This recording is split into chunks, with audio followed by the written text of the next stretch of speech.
हरिओम गुरुदेव। Corona काल में क्या होगा, इसमें हमें आगे मार्गदर्शन दीजिए। करोना काल एक नए युग का कलयुग में शुरुआत।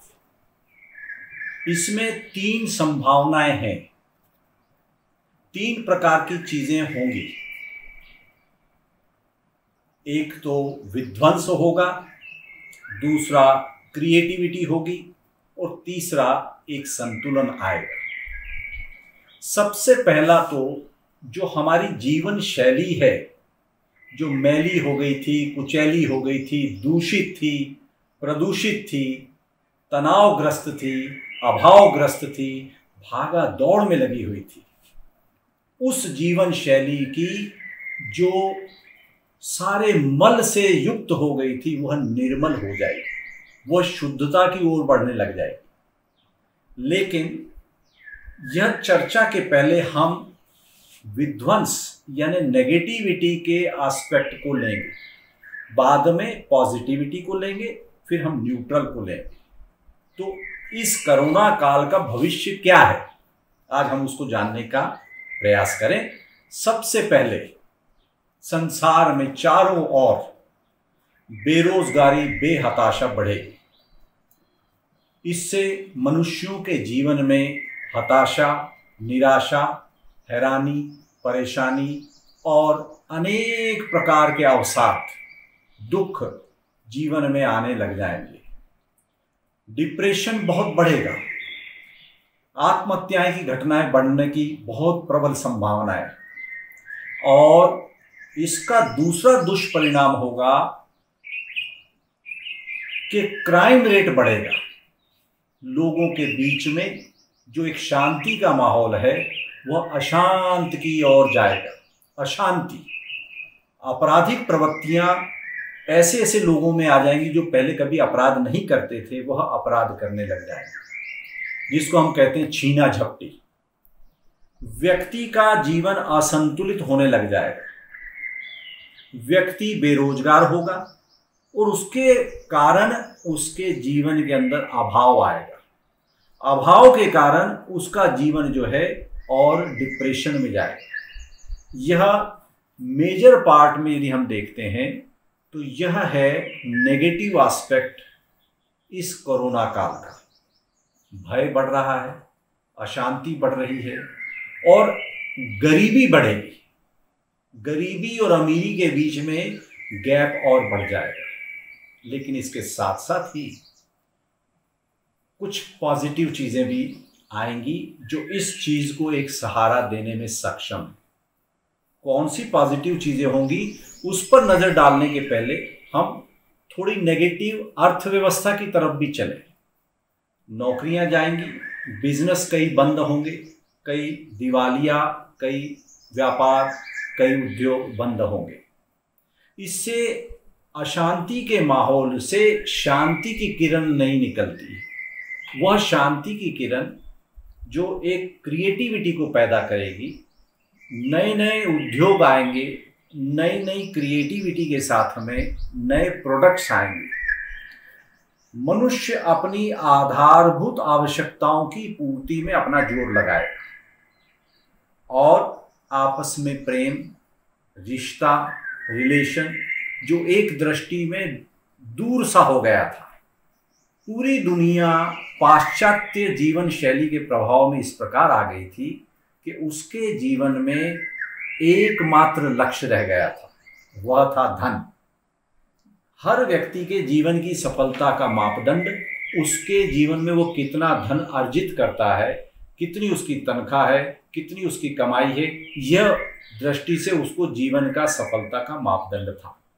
यह पाश्चात्य दृष्टि है, लेकिन भारतीय दृष्टि बहुत ऊंची है। भारतीय दृष्टि में जीवन के मूल्यों को बहुत महत्ता दी गई है। वहाँ धन प्रथम नहीं है, धन अंतिम भी नहीं है। धन को माध्यम माना है, धन को साध्य माना है, धन को अंतिम लक्ष्य नहीं माना, साधन माना है। साध्य साधन, उसको साधना का मार्ग माना, अंतिम लक्ष्य नहीं कहा। वेस्टर्न वर्ल्ड ने धन को अंतिम लक्ष्य माना। अब वो एक पूरा परिवर्तित होगा। आपस के रिश्ते बढ़ेंगे, बड़ों की, बुजुर्गों की, भाई की, बहन की, बेटी की आपस में एक सामंजस्यता बढ़ने की प्रबल संभावना है। प्रेम बढ़ेगा, निकटता बढ़ेगी, और यह निकटता मनुष्य के जीवन के आदर्शों को स्थापित करने के लिए बड़ी सहयोगी होगी। इसके बाद में दूसरा प्रभाव, अभी तक पूरे विश्व की व्यवस्थाओं को हम देखें तो गांव का व्यक्ति शहर की तरफ देखता था, गांव का व्यक्ति शहर की तरफ दौड़ता था। इस काल के बाद में परिवर्तन ये आएगा कि शहर अब गांव वालों की तरफ देखेंगे। शहर जो है सूने होने लग जाएंगे, शहरों से लोगों का पलायन होगा। शुरुआत हो चुकी है, अभी और आगे होगा। बड़े बड़े उद्योग जो कहीं कहीं केंद्रित हो गए थे, अब छोटे छोटे उद्योगों के लिए बहुत बड़ा एक नया आयाम खुलने का है, नई दृष्टि खुलेगी, और इसके कारण छोटे छोटे गांव भी स्वायत्त हो जाएंगे, इंडिपेंडेंट हो जाएंगे। वह उतना प्रोड्यूस करेंगे कि वह खुद भी संपन्न हो जाए और आसपास के गांव में भी डिस्ट्रीब्यूट कर पाए। इंपोर्ट और एक्सपोर्ट का जो दुनिया का एक वैश्विक मार्केट बन पड़ा था, उसके अंदर भी एक चेंज आएगा। हर देश चाहेगा कि हम अपने आप में पूर्ण हो, दूसरे देशों पर हमारी जो है निर्भरता कम हो। इसके लिए कार्य होने शुरू हो जाएंगे।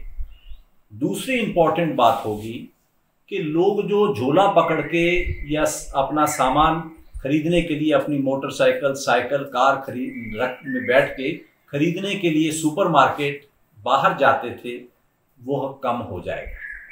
ऑनलाइन मार्केटिंग बढ़ जाएगी, लोग घर पर बैठे बैठे अपने ऑर्डर्स दे देंगे, और इससे लाभ क्या होगा? फालतू के अंदर जो विचरण करते थे लोग, चलो गाड़ी उठाई घूम फिर आए, चलो जरा बाहर घूम आए, इसमें कमी आएगी। व्यर्थ की बातों में व्यक्ति का जो काम अभी लगता था, घूमने में, घुमाने में, व्यर्थ की यात्राओं में, उसमें कमी आएगी। यूजलेस ट्रेवलिंग जो है वो कम हो जाएगी। सिर्फ जरूरत मात्र की यात्राओं के ऊपर जोर आ जाएगा, चाहे वो व्यापार के लिए हो या कोई उसको अत्यंत आवश्यक कार्य हो, उसके लिए कार्य व्यक्ति करने लग जाएगा। कारोबार के लिए, नौकरी के लिए व्यक्ति अब बहुत दूर जाना पसंद कम करेंगे। वो चाहेंगे कि जितना निकट निकट होकर हम अपने कार्य को कर पाएं उतना अच्छा है। एक नया कल्चर कार्य में शुरू होगा, वर्क फ्रॉम होम, जो ऑलरेडी शुरू हो चुका है। व्यक्ति कम यात्रा करते हुए अधिक उत्पादकता, प्रोडक्टिविटी करे, ऐसा समय आएगा। दूसरा, जो खाने पीने की वस्तुएं हैं, जीवन की आधारभूत आवश्यकताओं की वस्तुएं हैं, उनके दाम बढ़ने की प्रबल संभावना है। क्योंकि व्यक्ति का सारा जोर जो है, जब उसके पास साधन कम होंगे तो वह पहले अपनी आवश्यकताएं पूर्ण करेगा। जितनी भी लग्जरी आइटम्स हैं, विलासिता की आइटम्स हैं, उनकी मांग एकदम घटेगी। उसके लिए व्यक्ति अब ज़्यादा जोर नहीं लगाएगा। इसमें जो बहुत ज़्यादा प्रभावित माहौल होगा चारों दिशाओं में, कि जो बहुत ही हाई एंड के प्रोडक्ट्स थे, या जो विलासिता की श्रेणी में आ सकते थे, या जो हाई ब्रांडेड में थे, उनकी मांग कम होगी और मनुष्य बचत की ओर बढ़ने का प्रयास करेगा। लेकिन गरीबी बहुत बढ़ेगी। इस गरीबी के कारण व्यक्ति में अब तीसरी चीज चालू हो जाएगी। अब एक तरफ हमने नेगेटिविटी देखी, दूसरी तरफ हमने पॉजिटिविटी और क्रिएटिविटी देखी। नए नए आविष्कार, नई नई खोज शुरू होंगी। लोगों में एक नई उमंग भी जागृत हो सकती है। अलग अलग देशों की जो सरकारें हैं, कोई नए नए कार्य करेंगी। विश्व के मानचित्र पर भारत अब की बार ऐसी प्रबल संभावनाएं हैं कि विश्व गुरु के रूप में उभरेगा। क्यों? कि भारत का जो कल्चरल वैल्यू है, भारत की जो सांस्कृतिक विरासत है, इसको लोग बड़ी प्यासी निगाहों से, कातर निगाहों से देख रहे हैं। इसमें सबसे प्रमुख जो उभर कर आएगा और आना शुरू हो चुका है, वह है योग, ध्यान और आध्यात्मिकता। व्यक्ति अब इतने दिनों से न मंदिर में गया है, न मस्जिद में गया है, न गुरुद्वारे में गया है, न काबा गया है, न मक्का गया है, न गिरजाघर में गया है, तो क्या उसके पास भगवान नहीं है क्या? क्या भगवान लुप्त हो गया क्या? अल्लाह चला गया क्या? गॉड नहीं है क्या? नहीं, अब सब तुम्हारे भीतर जो है उसको तुम खोजने में लग जाओ। यही योग विज्ञान कहता है कि तुम अब बाहर मत खोजो, तुम अब भीतर खोजो। इस कोरोना काल का सबसे प्रभावी शक्तिशाली परिवर्तन जो आएगा, मनुष्य अपनी स्वयं की खोज में लग जाएगा, अपने शरीर के, मन के, बुद्धि के स्वस्थ को बढ़ाएगा, अपने आप में स्थित होगा, अपनी स्वयं की खोज में लगेगा। और यह जो योग विज्ञान ध्यान का दुनिया के अंदर एक नया दृष्टिकोण पैदा होगा, एक नई जरूरत पैदा होगी, क्योंकि तन और मन को शुद्ध करने के लिए, संतुलित करने के लिए योग ध्यान का सहारा अत्यंत आवश्यक है। चाहे वो किसी धर्म का व्यक्ति हो, चाहे वो मुस्लिम हो, हिंदू हो, क्रिश्चियन हो, जैन हो, बौद्ध हो या सिख हो, सबको योग नितांत आवश्यक है, क्योंकि यह आधुनिक साइंस है।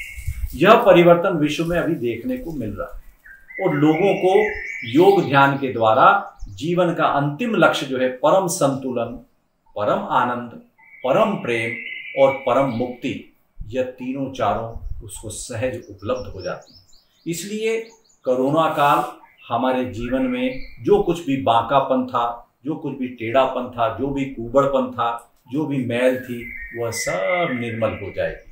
तो इसलिए धैर्य बनाए रखें। अब इसके अंदर 4 चीजें और होने वाली हैं इस कोरोना काल।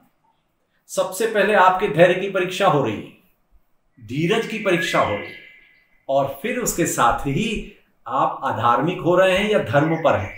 आप अपने धर्म के मार्ग से विचलित नहीं हुए।